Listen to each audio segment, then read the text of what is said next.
हाँ बच्चों देखिए, हम लोग यौगिक तत्व का अणुसूत्र के बारे में हमने बताया था आपको कि तत्व जो होते हैं ये एक ही कण से या एक ही परमाणु से बने होते हैं। जैसे हम हाइड्रोजन की बात करें तो यहाँ पे देखिए हाइड्रोजन कितने हैं, दो हाइड्रोजन है, इसलिए हमने इसको जो अणुसूत्र की बात की तो H2 लिखा। H2 इसका अणुसूत्र है बच्चों, याद करना है और ध्यान रखना है। O2 भी इसका अणुसूत्र है ऑक्सीजन का। क्लोरीन का अणुसूत्र Cl2 है, ठीक है ना। यहाँ पे हाइड्रोजन के दो क्या लिए गए हैं, परमाणु लिए गए हैं। ऑक्सीजन के यहाँ दो परमाणु लिए गए हैं, क्लोरीन के दो परमाणु लिए गए हैं। बात समझ आ रही है। इसी तरह से आते हैं यौगिक का अणुसूत्र, ठीक है ना। यौगिक का भी अणुसूत्र होता है, हम उसकी भी बात कर लेते हैं। ठीक है, यौगिक का अणुसूत्र देखिए, तत्व का अणुसूत्र हो गया, ठीक। यौगिक का अणुसूत्र की बात करें तो जो यौगिक होते हैं हम सभी जानते हैं दो या दो से अधिक तत्वों को मिलाकर बनाए जाते हैं। जैसे हम हाइड्रोजन ले लें एक तत्व और दूसरा तत्व हम Cl ले लें, तो यहाँ पर कितने तत्व हो गए, दो, और दो तत्वों को मिलाकर क्या बनाया गया, यौगिक। और जब ये HCl हो गया तो ये अणुसूत्र हो गया, यानी यौगिक का अणुसूत्र क्या होगा, HCl, हाइड्रोजन क्लोराइड, ठीक है। उदाहरण के लिए हाइड्रोजन क्लोराइड, एक अणु में हाइड्रोजन का एक परमाणु, क्लोरीन का एक परमाणु है। देखिए हाइड्रोजन कितने परमाणु, एक परमाणु, क्लोरीन के कितने परमाणु, एक परमाणु है, ठीक है ना। और जो दोनों मतलब एक परमाणु होता है क्लोरीन का, तो हाइड्रोजन क्लोराइड का एक अणु को HCl का सूत्र दर्शाते हैं। यह HCl का सूत्र है, ठीक है ना। आपको याद रखना है, ये मतलब एसिड है, अम्ल जिसको बोलते हैं, ठीक है। तो इस तरह से आप इनको ध्यान रखें, ठीक। यौगिक का अणु दर्शाता है उस यौगिक का एक अणु तत्व जिनसे वह यौगिक बना है। यौगिक के एक अणु में उपस्थित तत्वों की परमाणुओं की संख्या, ठीक। अब आती है बात अम्ल, क्षार और लवण। बच्चों अम्ल जो होते हैं, अम्ल की बात करें तो बच्चों अम्ल जो होते हैं वो स्वाद में खट्टे होते हैं। स्वाद में कैसे होते हैं, खट्टे। जैसे हम आपसे कहें नींबू, तो आप कहोगे सर नींबू तो खट्टा होता है। हम कहें आपसे मौसमी क्या होता है, स्वाद में खट्टा होता है, इसलिए अम्ल है, ठीक है ना। इमली क्या है, स्वाद में कैसी होती है, खट्टी होती है, इसलिए ये अम्ल है, ठीक है ना बच्चों। ऐसे बहुत सारे हैं जो स्वाद में खट्टे हैं, वो सारे के सारे अम्ल हैं, ठीक। बात आती है ये।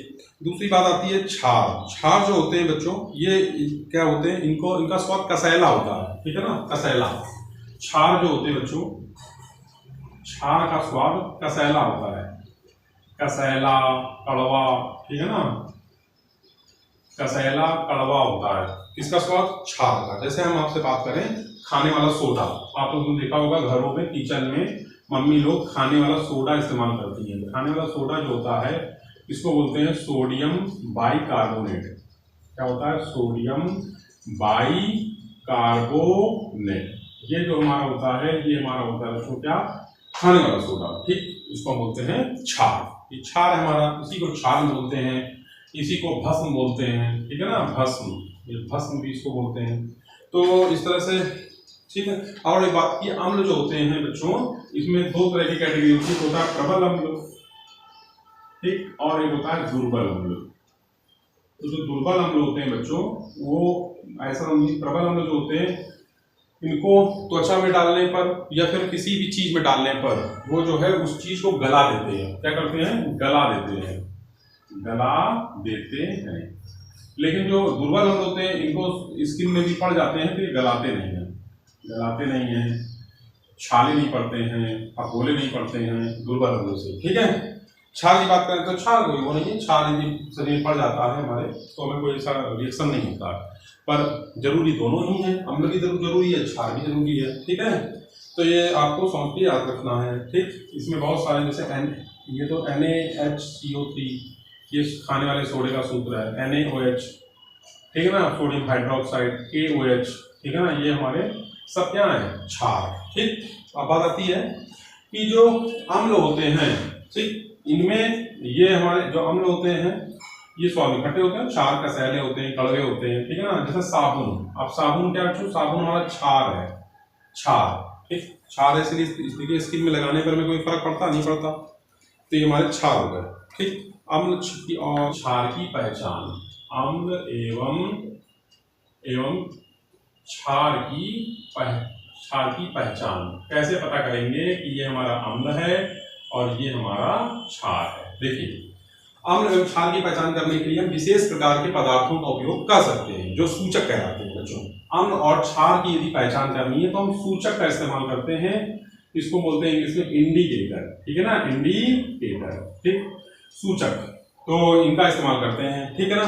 इन सूचकों को जब किसी अम्लीय या क्षारीय पदार्थों में मिलाया जाता है तब इनका रंग बदल जाता है, ठीक है ना। अम्ल यदि हमको पता चलेगा कि वो अम्ल है तो अम्ल का रंग बदल जाएगा, और क्षार है तो क्षार का रंग बदल जाएगा इन सूचकों को मिलाने से। अब कैसे क्या बदलेगा, देखिए, जैसे हल्दी आपने सुना होगा, हल्दी, एक हल्दी है, ठीक है ना, हल्दी हो गया, गुड़हल का फूल हो गया बच्चों, गुड़हल का पुष्प हो गया, ठीक है ना बच्चों, दोनों की गुड़हल की पंखुड़ियां जो होती हैं वो, ये सब हमारे जो है हल्दी, गुड़हल की पुष्प और लिटमस, ये हमारे जो है प्राकृतिक सूचक हैं, जिनको हम प्राकृतिक बोलते हैं, प्रकृति के द्वारा हमें प्राप्त होंगे प्राकृतिक सूचक, ये हमारे प्राकृतिक सूचक है, ठीक है ना। जैसे हम आपको बताएं कैसे, आपने देखिए बच्चों चूना का नाम सुना होगा, चूना जो पान में लगा खाया जाता है, COH का होल्ड ट्वाइस, ठीक है ना, ये चूना होता है। चूने में आप हल्दी मिला दोगे, चूने में हल्दी आपने मिला दो तो रंग कैसा होता है, लाल रंग हो जाता है। ये लाल रंग कैसे हुआ, लाल रंग हमारा तब होता है जब हमारा सूचक मिलाने से, हल्दी क्या है, सूचक है, और चूना क्या है हमारा, ये हमारा क्षार है, तो क्षार में आप हल्दी मिला दोगे तो रंग हो जाएगा लाल, ठीक है ना, कहने का मतलब। तो इस तरह से नीला लिटमस पेपर, देखो एक बात आपको बता, लिटमस पेपर नीले और लाल कागज की पट्टियों के रूप में उपलब्ध होते हैं। देखिए लिटमस की बात कर रहे हैं, ठीक है ना, जो लिटमस होते हैं, लिटमस ये लाल व नीले कागज की पट्टियों के रूप में होते हैं, कागज की पट्टियों के रूप में होते हैं, ठीक है। आप ध्यान रखिएगा, क्योंकि आपको पहचाना हो तो लिटमस पेपर होते हैं और लाल और नीले रंग के कागज की पट्टियों के रूप में होते हैं, ठीक है ना। लिटमस नीला लिटमस पेपर अम्ल में डुबोने पर लाल होता है, नीला लिटमस पेपर। देखिए बच्चों, नीला लिटमस पेपर की बात करें, तो नीला लिटमस पेपर को हम अम्ल में डुबोएंगे, नीला लिटमस पेपर हम अम्ल में डुबोएंगे, इसमें एसिड में, ठीक है, अम्ल में डुबोएंगे तो रंग कैसा हो जाएगा, रंग हो जाएगा लाल। और लाल लिटमस पेपर यदि हम डुबोएंगे तो हो जाएगा नीला, ठीक है ना। यानी कि नीला तथा सामान्य रूप से पाए जाने वाला लिटमस लाइकेन पौधों से प्राप्त होता है। जो ये लिटमस पेपर होते हैं बच्चों, एक पौधा होता है, ठीक है ना, प्रकृति में आता है लाइकेन नाम का एक पौधा होता है, लाइकेन नामक पौधा, उससे हमको क्या मिलता है, लिटमस पेपर, हम उससे बना देते हैं, ठीक है। गुड़हल के पुष्प की पंखुड़ियों भी सूचक के रूप में प्रयुक्त होती है। गुड़हल के पुष्प का सूचक अम्लीय विलयनों को गहरा गुलाबी और क्षारीय विलयनों को हरा कर देता है, याद रखिए। जो गुड़हल होता है ना बच्चों, वो अम्लीय विलयन को गुलाबी और क्षारीय विलयनों को हरा कर देता है। इस प्रकार हल्दी का चूर्ण भी एक अन्य प्राकृतिक सूचक जो क्षारीय विलयनों को लाल कर देता है। देखिए क्षारीय विलयनों को लाल कर देता है, मैंने बताया ना, COH का उल्टा से क्या है, क्षार है, बताया था क्षार है, और जब ये हम हल्दी मिला देंगे तो क्या कर देगा, लाल कर देगा उसको, ठीक। ये सब चीजें आप ध्यान रखिए पेपर की दृष्टि से और एग्जाम की दृष्टि से, ठीक है। अम्ल एवं क्षार की पारस्परिक क्रिया, देखिए अम्ल और क्षार जब क्षार की परस्पर क्रिया, हम इसी क्रिया कराएंगे तो क्या होगा, अम्ल मतलब हमने ले लिया क्या, HCl, ये अम्ल है, ठीक है ना। क्षार क्या है, जैसे NaOH क्षार है, ठीक है ना, तो हमें क्या मिलेगा, हमें मिलेगा NaCl और प्लस H2O। देखिए ये OH और ये H, ये दोनों मिल गए, क्या होना, H2O और NaCl आपस में मिलके NaCl के, इसी को बोलते हैं नमक, ये खाने वाला नमक है, और ये है वाटर, ठीक है ना, पानी। तो अम्ल, ये अम्ल हुआ, और ये क्या हो गया, क्षार, दोनों को हमने मिलाया तो क्या मिल गया, लवण, ठीक है ना। यदि आपसे कोई पूछे लवण कैसे मिलता है, तो अम्ल और क्षार को परस्पर क्रिया के द्वारा हमें लवण मिलता है, इसको हम लवण बोलते हैं, ठीक है ना। लवण मिलेगा, जल मिलेगा, और उष्मा भी मिलती है, हीट, वो तो हमें मिलती है जब आप क्रिया कराओगे तो, ठीक है ना। तो इस तरह से आपका ये चैप्टर बच्चों खत्म हो गया है। इसकी जो एक्सरसाइज है वो हम आपको कराएंगे अगले वाले डे में, ठीक है ना। तो ये चैप्टर आपका खत्म हो गया, ये चैप्टर आप समझिए, मैंने आपको समझाया है, आपको कैसा लगा कमेंट बॉक्स में कमेंट करिएगा, और चैनल पर नए हैं तो चैनल को सब्सक्राइब जरूर करिएगा। आज इतना ही रखते हैं, कल फिर मिलेंगे। जय हिंद, जय भारत।